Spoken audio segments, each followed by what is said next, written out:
Hi Brollies, Marvin here from TechBroll.com, where we do unboxings, reviews, and sexy b-rolls.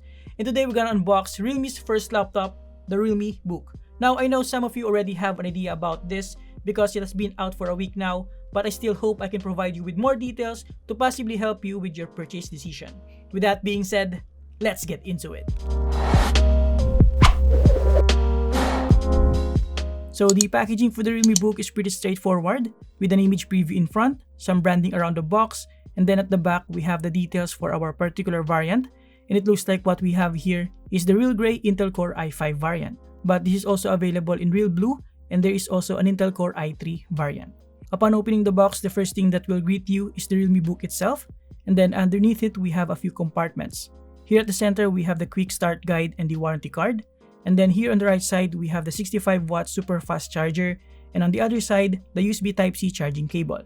And that's about it for the unboxing experience. Now let's take a look around the new Realme Book. At first look and touch, the Realme Book looks really sleek and clean with a minimalistic approach in terms of its design language.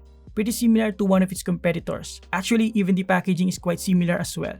But regardless, the Realme Book, especially this Real Gray variant, looks really nice and fits perfectly with my preference. The chassis is made mostly out of aluminum alloy with a relatively smooth texture.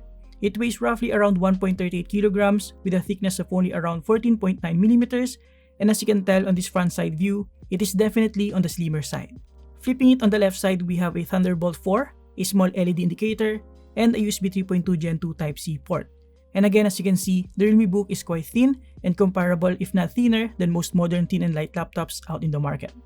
On the other side, we have a USB 3.1 Gen 1 Type-A port and a 3.5mm headphone jack, and that's about it for the input and output ports. Now, turning it on the back side, which is the thicker side, it is still pretty thin. And turning it all over at the bottom, we have a ventilation strip right here, the bottom firing stereo speakers, a long rubber strip here at the top, and a couple more rubber strips here at the bottom. We also have a sticker for the technical specifications, serial number, and brand logos. Overall, in terms of the external design, again, it is very sleek and minimalistic, and the build quality with an aluminum body gives it a very modern look.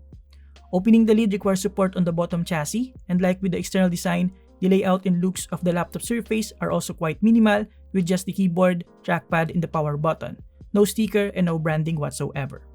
The keyboard resembles a 60% layout, and we have a relatively large trackpad right here, and of course, the surface of the laptop is smooth and is cold to the touch. Now, one thing I noticed here is that the keyboard is missing some frequently used nav cluster keys, so that's one thing to consider. And then looking at the display panel, as you can tell, the aspect ratio is quite different with a sort of box shape, and that is because this features a 3:2 aspect ratio. The bezels are also very thin while still being able to accommodate a webcam on a very familiar location here on the top center. Going back to the display, we have a 14-inch 1440p resolution with up to 400 nits of brightness and 100% sRGB coverage. I'll definitely test that out on the full review. In terms of the keyboard, while the keys are very slim, it provides a decent amount of travel and tactile feedback.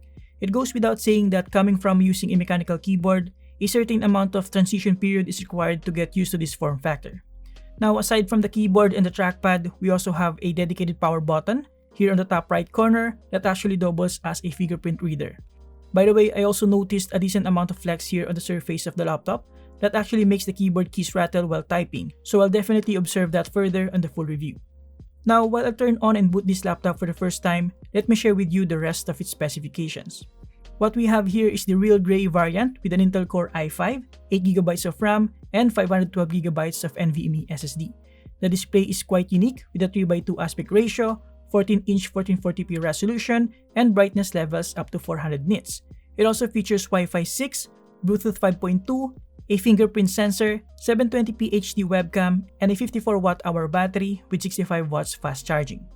Now, performance and full review aside, to round up my unboxing and first impressions about the new Realme Book, what I like about this is the very sleek, minimalist, and modern design. And I also like the unique 3:2 aspect ratio partnered with a higher than usual resolution of 1440p for the display.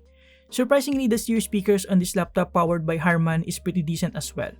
However, what I don't like about this is the potentially limiting 8GB of RAM and the noticeable flex on the surface that gives the keyboard a quite rattly sound.